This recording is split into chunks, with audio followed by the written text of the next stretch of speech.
I think for me, being a fan of Rory, going into today, he's 3 shots back. He birdies one, has a bogey on the par 5, and then strings together all these birdies. And next thing you know, he's at -8 with a 2-shot lead. Mm-hmm. Is to go 2 up. And Rory McIlroy leads by 2.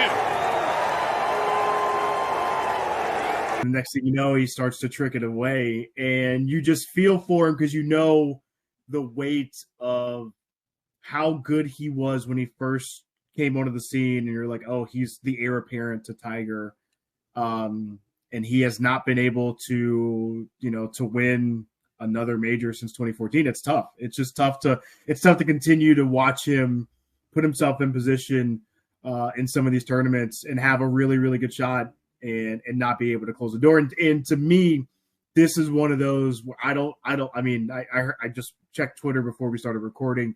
He left, did not talk to the media, just signed his card and jumped in the car and got away.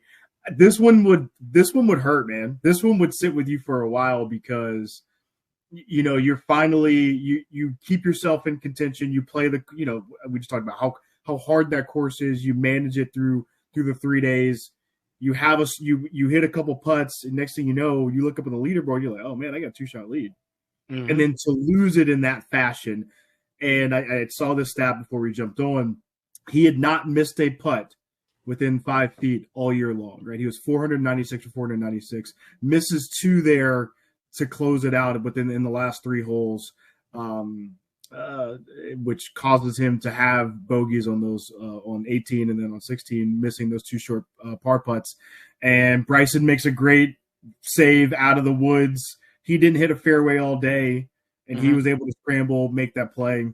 So yeah, it's just tough to see a guy that I think is carried. I think the broadcast kind of said it.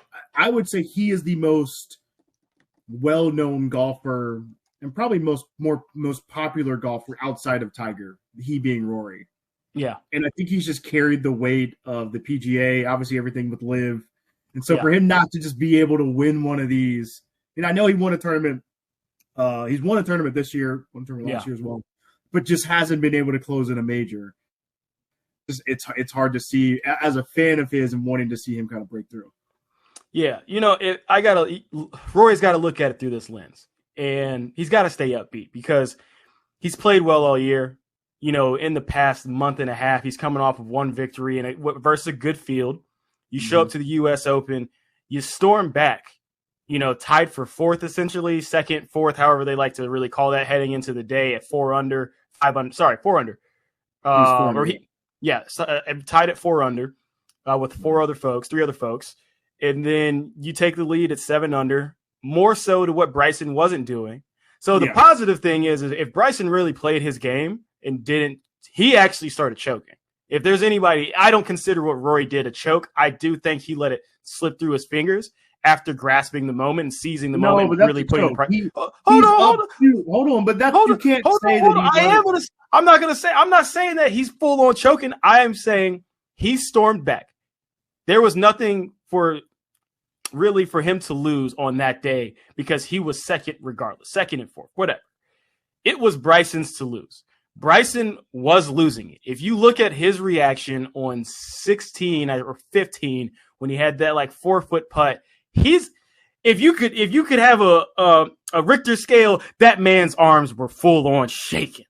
And he just lucked it in, and he had one of those, oh my God, thank God moments. And that was where it kind of tipped the scale, I think, for Bryson, where he was like, you know what, I'm shaky, but as long as I can hold on, I might be okay. And then he saw Rory then bogey going from 7 under to 6 under, and then they started just kind of trading off. It was like a battle of attrition on bogeys. Who could just save a par, and that's what ended up winning it. And yeah, everybody's going to say Rory choked it. I'm just going to say it's not like he egregiously missed these putts. Yes, you're right. He was 100% going into it, so you would naturally assume and believe he choked it. The pressure got to him.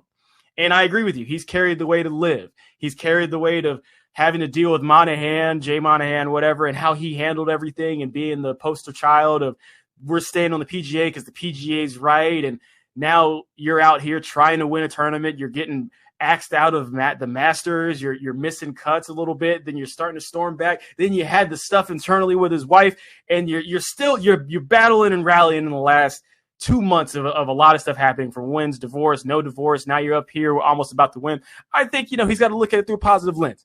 That's a tough day. I understand it. It's going to be tough for him tonight, maybe through the rest of the week, but he's got to look at it through, I think, a different lens than where everybody else is going to look at him for. I don't think he choked it away. It was a moment to grasp. He didn't seize it. Yes, you're right. He is Rory. I would say that's where you see the difference between a Tiger Woods and the rest of the field. No one can replicate the eye of the tiger and just how laser focused that man got, and the fear that he put in everybody else, and just being able to ride the crowd. Rory tried to do that on that par 3 where he ended up birdieing on 9, and then he tried to use that crowd noise to fluster Bryson. Well played by him. That's a veteran move.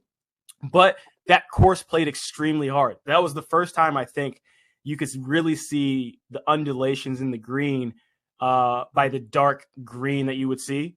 And if you're like, hey, if you hit that dark green, you're gone. It doesn't matter. It doesn't matter how slow it's going. It's false front. It's rolling right off. So it was a really tough course. Feel for Rory. I am not going to say that he choked it away.